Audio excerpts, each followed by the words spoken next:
उत्कृष्ट जीवन की आवश्यकता। जीवन का कोई लक्ष्य न हो, कोई आदर्श उद्देश्य न हो, तो मनुष्य की स्थिति ठीक इसी तरह होती है जैसे बिना ड्राइवर के चलने वाली मोटर, जिसकी शक्तियों का दुरुपयोग होना और कहीं भी नष्ट भ्रष्ट होकर अवनति के गर्त में पड़ जाना निश्चित है। उच्च आदर्श, महान लक्ष्य, उच्च व्यक्तित्व, उज्ज्वल कार्यक्रम, उच्च व्यवहार को लक्ष्य बनाकर ही मनुष्य उत्कृष्ट आंतरिक स्थिति प्राप्त करता है और उसकी ये स्थिति ही सांसारिक जीवन के विकास का मार्ग प्रशस्त करती है। जिसने अपने भीतरी स्तर का निर्माण करने में सफलता प्राप्त कर ली, उसके लिए बाह्य जीवन की सफलता भी सुनिश्चित है। आंतरिक स्थिति का निर्माण ही लक्ष्य निर्धारण का मूल स्वरूप है। उसके लिए दृढ़ आस्था, अटल विश्वास, अनन्य निष्ठा का किला तैयार कर लेना ही बाह्य जीवन की सफलता का साधन बनता है। जीवन संग्राम में अंत तक वे ही व्यक्ति मोर्चे पर डटे रहते हैं जिनका उद्देश्य, आदर्श, लक्ष्य दृढ़, पक्का, अचल और एक होता है।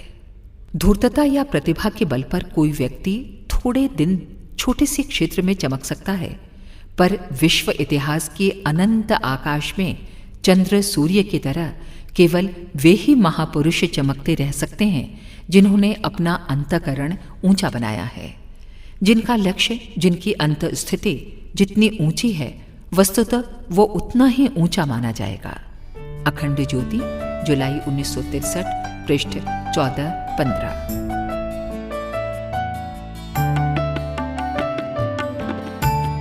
मनुष्यों, पूर्ण मनुष्य बनो। मनुष्यता की उच्च मंजिल पर पहुंचने के लिए आवश्यक साधन है उलझन रहित कर्म करना, अपनी शक्ति एवं परिश्रम को व्यर्थ के कार्यों में खर्च न करके व्यवस्थित ढंग से सत्कार्यों एवं अपने लक्ष्य की ओर बढ़ने में लगाना। अक्सर मनुष्य अपने समय और शक्ति का तथा कार्य का व्यवस्थित रूप नहीं बना पाते और व्यर्थ के उलझन भरे कार्यों में इन्हें नष्ट कर देते हैं। फलतः जीवन के अंत तक भी पूर्ण मनुष्य नहीं बन पाते। इतना ही नहीं, उनका जीवन भार रूप बन जाता है। अतः उलझन भरे कार्यों से बचना चाहिए, क्योंकि इनमें व्यर्थ शक्ति और समय नष्ट होता है। अपने सामर्थ्य एवं स्थिति को ध्यान में रखते हुए उसी के अनुसार सफलता की ओर अग्रसर होने के लिए क्रम से कदम बढ़ाने चाहिए।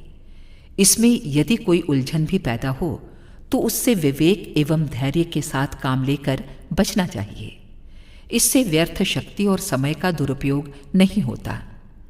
कई महापुरुष अकेले होते हुए भी चुपके चुपके महान कार्यों, महान योजनाओं को कार्यान्वित करते हैं, जिन्हें अचानक देखकर जनता चमत्कार समझ लेती है। अतः सदैव उलझन भरे कर्मों से बचकर अपनी शक्ति, सामर्थ्य एवं स्वरूप का सदुपयोग अपने पवित्र पथ की ओर अग्रसर होने में करना पूर्ण मनुष्य बनने के लिए आवश्यक साधन है। अखंड ज्योति, सितंबर 1959, पृष्ठ 7।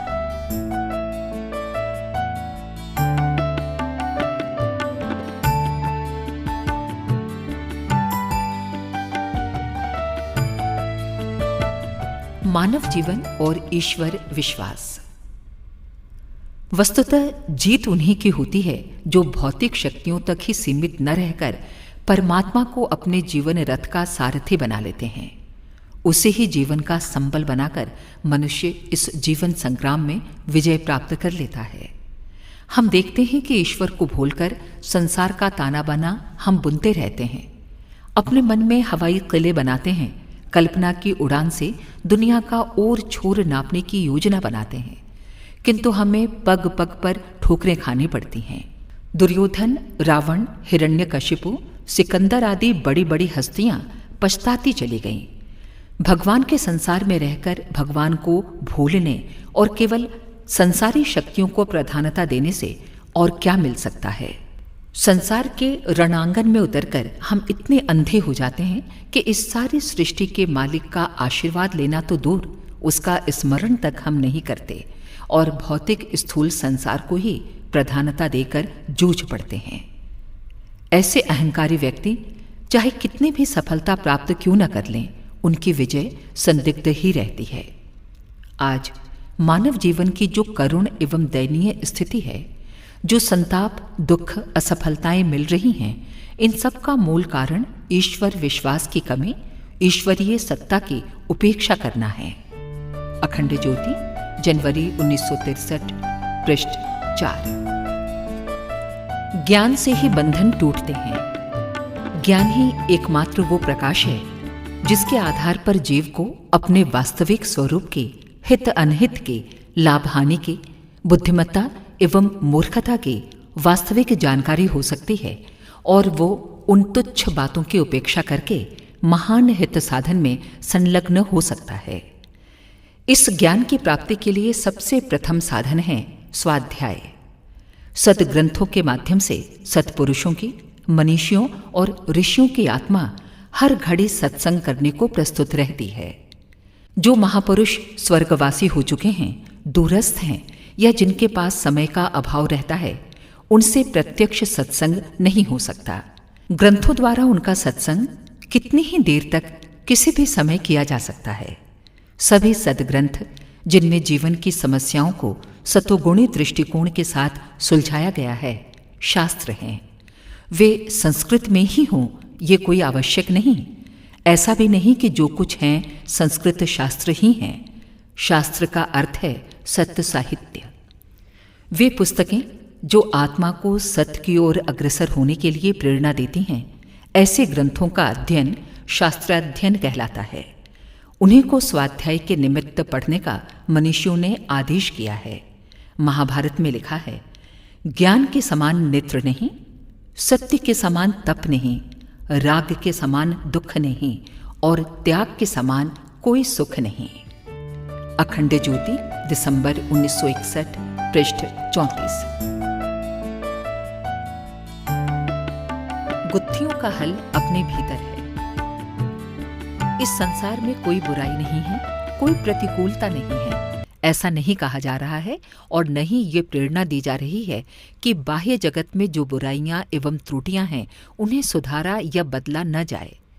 ये तो करना ही चाहिए, पर साथ ही साथ ये भी स्मरण रखना चाहिए कि सारे संसार को सुधार लेना या इच्छा अनुकूल बना लेना संभव नहीं है।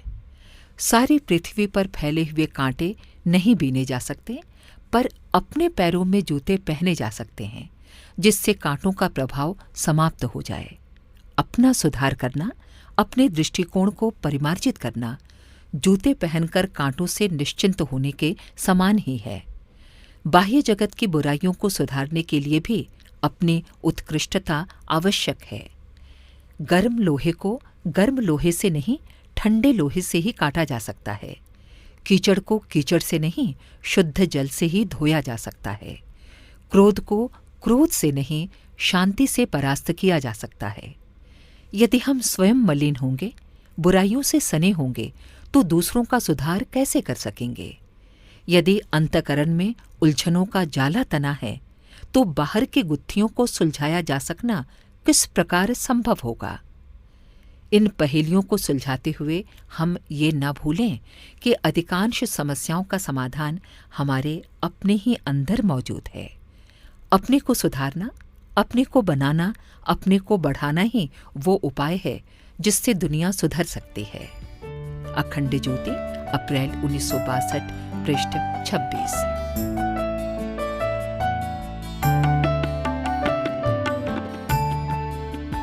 स्वच्छ मन से सभ्य समाज। कार्यों का मूल विचार है। मस्तिष्क में जिस प्रकार के विचार घूमते हैं, उसी प्रकार के कार्य होने लगते हैं। जिस वर्ग के लोग स्वार्थपरता, तृष्णा, वासना और अहंता के विचारों में डूबे रहते हैं, वहां नाना प्रकार के क्लेश, कलह, दुष्कर्म एवं अपराध निरंतर बढ़ते रहते हैं। जहां परमार्थ, संयम, संतोष, नम्रता और आदर्शवाद को प्रधानता दी जाती है, वहां सर्वत्र सत्कर्म ही सत्कर्म होते दिखाई पड़ते हैं और उसके फलस्वरूप सतयुगी सुख शांति का वातावरण बन जाता है। जिस प्रकार स्वस्थ शरीर से स्वच्छ मन का संबंध है, उसी प्रकार स्वच्छ मन के ऊपर सभ्य समाज की संभावना निर्भर है। यदि शरीर बीमार पड़ा रहेगा तो मन में निम्न श्रेणी के विचार ही आएंगे। अस्वस्थ व्यक्ति देर तक उच्च भावनाएं अपने मन में धारण किए नहीं रह सकता। उसी प्रकार अस्वच्छ मन वाले व्यक्तियों से भरा समाज कभी सभ्य कहलाने का अधिकारी नहीं बन सकता। मानव जाति एकता, प्रेम, प्रगति, शांति एवं समृद्धि की ओर अग्रसर हो, इसका एकमात्र उपाय यही है कि लोगों के मन आदर्शवाद, धर्म, कर्तव्यपरायणता, परोपकार एवं आस्तिकता की भावनाओं से ओतप्रोत रहें। इस दिशा में यदि हमारे कदम उठते रहेंगे तो उन्नति के लिए जिन योग्यताओं एवं क्षमताओं की आवश्यकता है वे सब कुछ ही समय में अनायास प्राप्त हो जाएंगी। यदि दुर्गुणी लोग बहुत चतुर और साधन संपन्न बने तो भी उस चतुरता और क्षमता के दुरुपयोग होने पर विपत्ति ही बढ़ेगी। अखंड ज्योति, जुलाई 1962, पृष्ठ 4।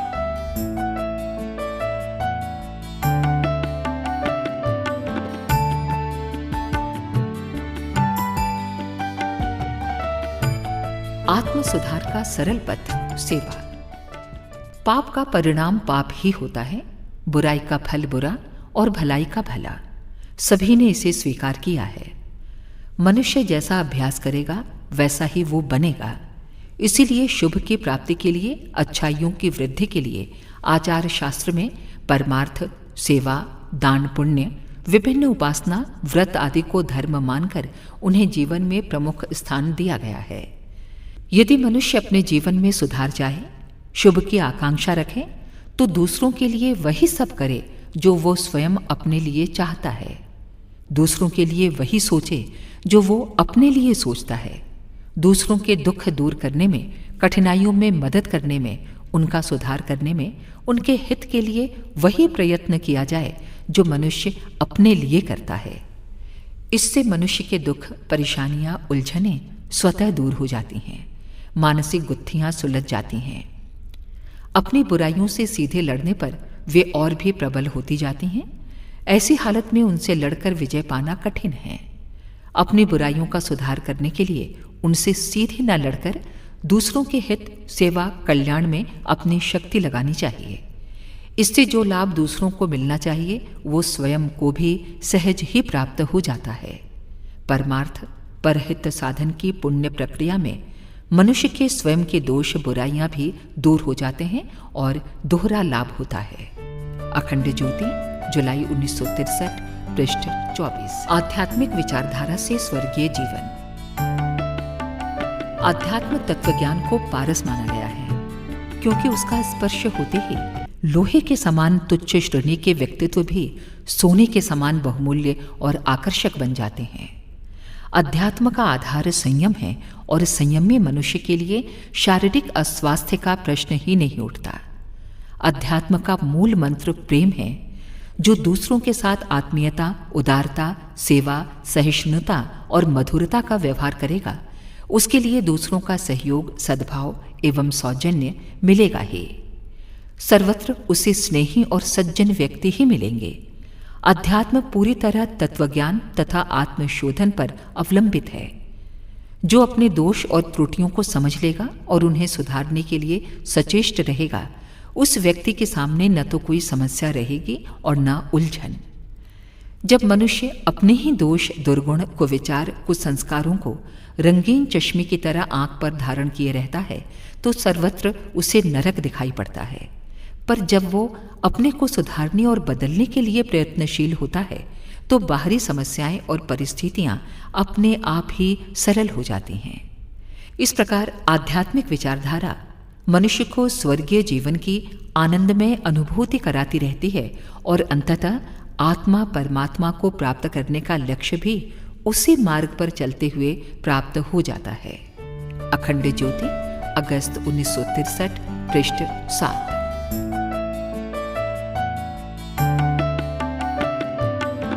बाहर नहीं, भीतर भी देखें। मनुष्य के अंतराल में सत्य, ज्ञान स्वरूप, अनंत, ज्योतिर्मय ब्रह्म परम तत्व का निवास है, जो ज्योतिषाम यद्य ज्योति अति शुभ्र ज्योतियों की भी ज्योति है। कदाचित हम एक क्षण भी अपने अंतर में घुसकर इस परम ज्योति के दर्शन कर लें तो कृत्य कृत्य हो जाए। परम शांति, स्तब्धता, नीरवता, गंभीरता, एक रस्ता की किरणों में सराबोर होकर जीवन के समस्त क्लेश, दुख, संघर्ष, अशांति, दुखों आदि से मुक्ति पा लें। ठीक उसी तरह जैसे सागर के अंतर में डुबकी लगाने पर बाह्य जगत का कोलाहल वहां पर नहीं होता। जीवन एक अनिवार्य और महत्वपूर्ण साधना है। अपने अंतर का ज्ञान होना, जन्म प्राप्त करने के पश्चात संसार के नाम, रूप, रंग, सज धज पदार्थों का संसर्ग, यहाँ के कार्यकलापों, हलचलों का संपर्क हमारे जीवन के बाह्य पटल से रहे। संसार के सुख दुख, हानि लाभ, जरा मरण, यश अपयश सब क्षणभंगुर हैं। इन्हें महत्व न देकर अपने अंतर में आत्मदेव की अजर अमर अविनाशी ज्योति का दर्शन सदैव करते रहें। इस तरह आत्मस्थ होने पर कोई समस्या, कोई उलझन, कोई रोग शोक शेष नहीं रहेगा, क्योंकि नित्य के समक्ष अनित्य का कोई महत्व ही नहीं रहता। अभ्यास द्वारा इस सत्य को जीवन का एक अंग बना लेने पर मनुष्य संसार में रहते हुए भी जीवन मुक्त ही हो जाता है। अखंड ज्योति, अक्टूबर 1963, पृष्ठ 10-11। कठिनाइयों का भी स्वागत करें। हम व्यर्थ ही दुखों में रोते हैं, अपने भाग्य या ईश्वर को कोसते हैं। दुख तो प्रकृति माता की वो प्रक्रिया है, ईश्वर का वो वरदान है जिससे हम सचेष्ट होते हैं, जीवन की शक्तियों को उपयोग में लाते हैं और इससे हमारे सुखद और उज्जवल भविष्य का निर्माण होता है। सुख को हम प्यार करते हैं, किंतु दुख में रोते हैं, चिंता शोक में डूब जाते हैं। ये हमारे एकांगी दृष्टिकोण और अज्ञान का परिणाम है। सुख की तरह ही दुख भी जीवन का अभिन्न पहलू है। यदि दुख न रहे तो हम सुख से ऊब जाएंगे, सुख के मादक नशे में एक दूसरे का नाश कर लेंगे। इतना ही नहीं, हम सुख का मूल्य ही नहीं समझ सकेंगे। रात्रि के अस्तित्व में ही दिन का जीवन है। रात्रि न हो तो दिन महत्वहीन हो जाएगा। जिस तरह रात और दिन एक ही काल के दो पहलू हैं, उसी तरह सुख और दुख भी हमारे जीवन के दो पहलू हैं। जिस तरह रात के बाद दिन और दिन के बाद रात आती है, उसी तरह दुख के बाद सुख और सुख के बाद दुख का क्रम चलता ही रहता है। आवश्यकता इस बात की है कि सुख की तरह हम दुख का भी स्वागत करें, उसमें शांत मना, स्थिर, दृढ़ रहकर अपने कर्तव्य में लगे रहें। स्मरण रखिए, जीवन के शाश्वत मूल्यों को समझ लेने पर, कर्तव्य में जुट जाने पर कठिनाई, दुख नाम की कोई वस्तु शेष नहीं रहती। अखंड ज्योति, जनवरी 1964, पृष्ठ 18।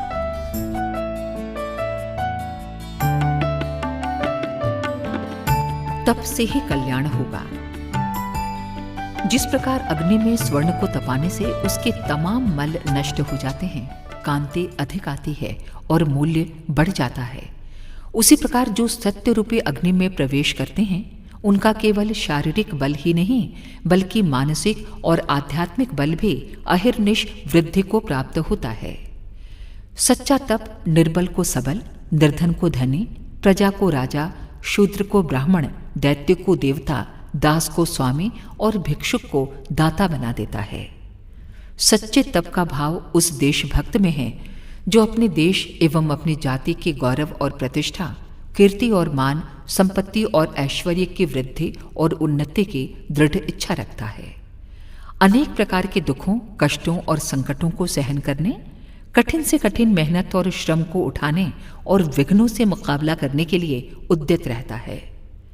जिन व्यक्तियों में तपश्चर्या नहीं, जो मुसीबतों, विघ्नों और आफतों का मुकाबला करने से घबराते हैं, जो इन्हीं को सहन नहीं कर सकते, जो भूख और प्यास, सर्दी और गर्मी, धूप और छां, कोमल और कठोर, मीठा और खट्टा आदि द्वंद्वों के दास हैं, वे संसार रूपी युद्धपोत में कदापि कृतकृत्य नहीं हो सकते।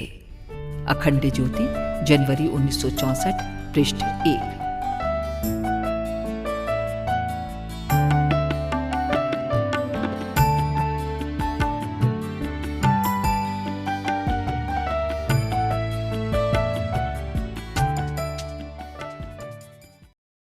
देने से ही मिलेगा। किसी को कुछ दीजिए या उसका किसी प्रकार का उपकार कीजिए तो बदले में उस व्यक्ति से किसी प्रकार की आशा न कीजिए। आपको जो कुछ देना हो दे दीजिए, वो 1000 गुना अधिक होकर आपके पास लौट आएगा। परंतु आपको उसके लौटने या न लौटने की चिंता ही न करनी चाहिए। अपने में देने की शक्ति रखिए, देते रहिए, देकर ही फल प्राप्त कर सकेंगे। ये बात सीख लीजिए कि सारा विश्व दे रहा है, प्रकृति देने के लिए ही आपको बाध्य करेगी। इसलिए प्रसन्नता पूर्वक दीजिए। आज हो या कल आपको किसी न किसी दिन त्याग करना ही पड़ेगा। जीवन में आप संचय करने के लिए आते हैं, परंतु प्रकृति आपका गला दबाकर मुट्ठी खुलवा लेती है।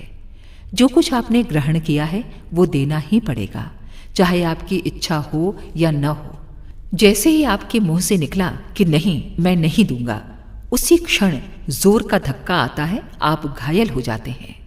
संसार में कोई भी ऐसा व्यक्ति नहीं है जो जीवन की लंबी दौड़ में प्रत्येक वस्तु देने, परित्याग करने के लिए बाध्य न हो।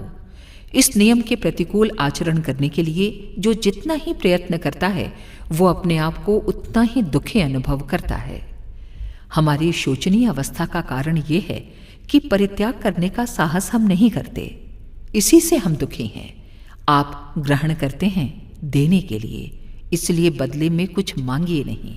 जिंदगी कैसे जिए? फरवरी 1964। कहते हैं मुसीबत कभी अकेले नहीं आती, उसके बाल बच्चे भी साथ होते हैं। अभी एक कठिनाई से छूटे नहीं कि दूसरी आधम की।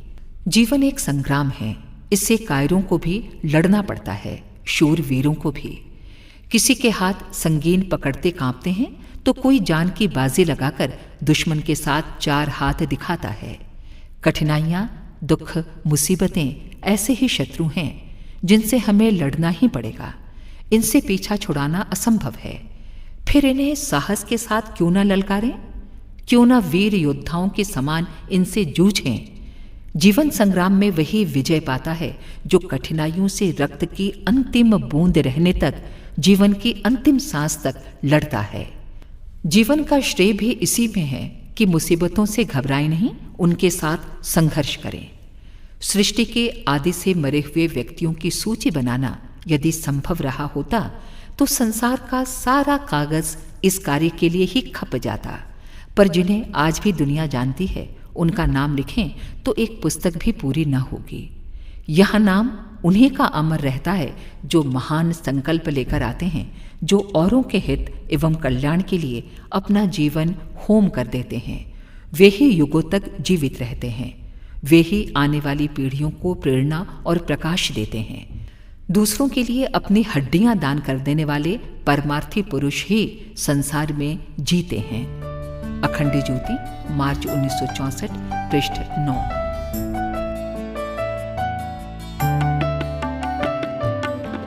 अपने गुरु स्वयं बनिए। हमें अपने ही पैरों पर खड़ा होना चाहिए। आत्मानुभव पर ही हमें अधिक निर्भर रहना चाहिए। हमारे इस कहने का तात्पर्य ये नहीं है कि गुरु का महत्व ही नहीं है, गुरु की आवश्यकता ही नहीं है। गुरु की आवश्यकता, उपयोगिता तथा पूजनीयता तो सर्वमान्य है ही। हमारे एक महर्षि ने तो कुत्ते, बिल्ली आदि तक से शिक्षण ग्रहण किया था, और ये दृष्टांत ही इस बात का द्योतक है कि मनुष्य को विवेकवान और ग्रहणशील प्रकृति का होना चाहिए। उसे जो जहां से अच्छा मिले उसे निस्संकोच ग्रहण करना चाहिए। अर्थ यही होता है कि आपको अपना गुरु स्वयं बनना पड़ेगा और बनना चाहिए भी। भगवान ने आखिर हमें बुद्धि काहे के लिए दी है? इसी के लिए कि हम उसका प्रयोग करें। यह भगवान की ही इच्छा है। उसकी इच्छा को न समझना, वैसा न करना तो ईश्वर विमुखता है। संसार की ठोकरें भी बुरी नहीं होती, बशर्ते वो आंखें खोल दें। आत्मानुभव, आत्मशिक्षण मनुष्य को कठिनाइयों और विरोधों के बीच शांत और संतुलित रखने की योग्यता देता है। अतः अपने गुरु स्वयं बनिए। अखंड ज्योति, फरवरी 1960, पृष्ठ 29-30।